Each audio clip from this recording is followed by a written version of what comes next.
local, organic, fair. I call them the loft principles, local, organic, and fair trade. They're lofty principles. But I think one where there's zero waste, if the university would ban coffee cups or only use compostable coffee cups and charge a premium for them, like charge $1 for a cup. Pretty soon everyone's gonna have their own mug, or have a mug sharing program, which I know there's been work done on that.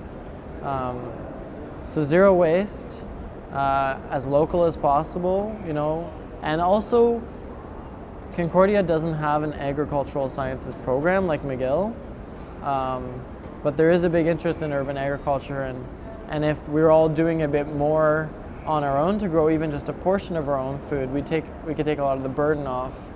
You can grow your own tomatoes in the summer. Actually, a crazy idea I had was that the university changed its calendar and that classes run from like March to November, and that way the university is operating when it's the growing season. So we can be getting a lot more food, eating a lot more food on campus. And who wants to go to school in the winter anyway, right? We should all just stay home and knit sweaters and go skiing, or but really we use a lot more energy in the winter to heat our buildings. We import food from much further away. So I think it's a crazy idea to flip the season, but to flip the semester, the academic school year. But I think that could actually make a big difference in our consumption patterns and reduce our consumption a lot. I think every building should have a greenhouse. Like the greenhouse upstairs at the hall building, they're growing papaya, grapefruit, oranges, lemons. And we have so much rooftop space. So the university should have a building policy as well, that every new building have a certain amount of growing space integrated into the building, and not just on the rooftop, but throughout the building. We've got these I don't know if these are real, these trees, but this is a climate controlled, we could have some lights and we could have an orange tree right here. And you could get your orange right off the tree right here rather than having it shipped from Chile, or Florida.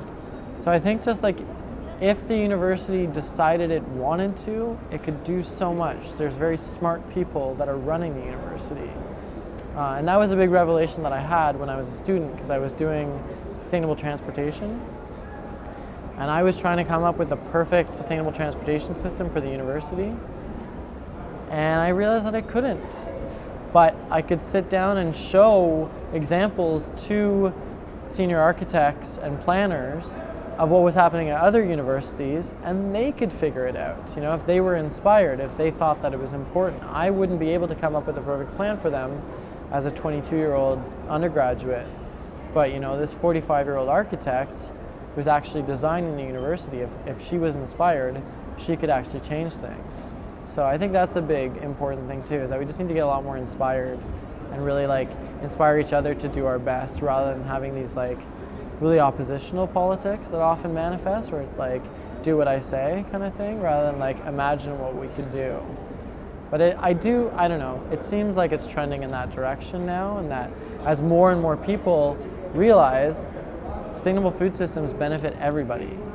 It's good for our health, it's good for the environment, it's good for people, it's good for society. So as sort of a guaranteed economic institution that, yeah, we have to make money, but universities are growing and growing and growing. So let's take that comfortable position that they occupy and use it to create positive change.